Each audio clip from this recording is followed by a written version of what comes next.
കേരളത്തിലെ ഏറ്റവും വലിയ ധനിക കുടുംബങ്ങളിൽ ഒന്നായ ദേവേന്ദ്രവർമ്മയുടെ ചെറുമകൻ ഋഷിൻ വർമ്മയാണ് ഞാൻ. ആദ്യ നോട്ടത്തിൽ തന്നെ മറ്റാരോടും തോന്നാത്തൊരു കൗതുകം എനിക്ക് അവളോട് തോന്നി. ഇന്ദ്രപ്രസ്ഥം കുടുംബത്തിൽ ഇനി നീ ഒരു അംഗമല്ല. നിന്നെ സ്വന്തമായിട്ട് പോറ്റാൻ പോലും പറ്റാത്ത ഒരു മണ്ണുണ്ണിയാണല്ലോ നീ കണ്ടുപിടിച്ചത്. കഷ്ടം. എന്നാൽ അതുവരെ ഞാൻ ആരാണ്, എന്റെ കുടുംബം എന്താണ് എന്ന് ഞാൻ അവളോട് പറഞ്ഞിരുന്നില്ല. ഇങ്ങനെയെങ്കിലും നിന്നെ കൊണ്ടൊരു പ്രയോജനം ഉണ്ടാവും. ഇതാണോ ഋഷി നിന്റെ ക്ലീനിങ്? ചുമ്മാ ഇരുന്ന് തിന്നാൻ മാത്രം പോരാ, അതിനനുസരിച്ച് പണിയെടുക്കണം. അമ്മ എന്നെ വഴക്ക് പറയുമ്പോഴും വീട്ടുജോലി ചെയ്യിപ്പിക്കുമ്പോഴും അവള് മൗനമായി കണ്ടു നിന്നു. 7 കോടി രൂപയുടെ കടബാധ്യതയാണ് കമ്പനിക്കുള്ളത്.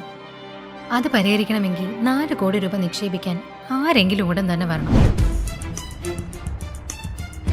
By the way, I have something for you.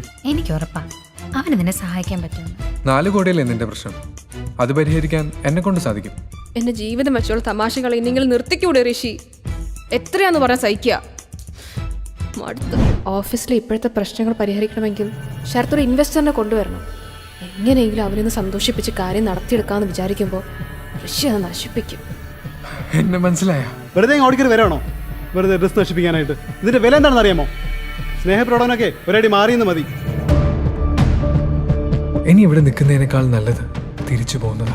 ബൈക്കിലേക്ക് തിരിച്ച് നടന്നപ്പോഴാണ് അവൾ അങ്ങോട്ട് വന്നത്. അഞ്ജലി.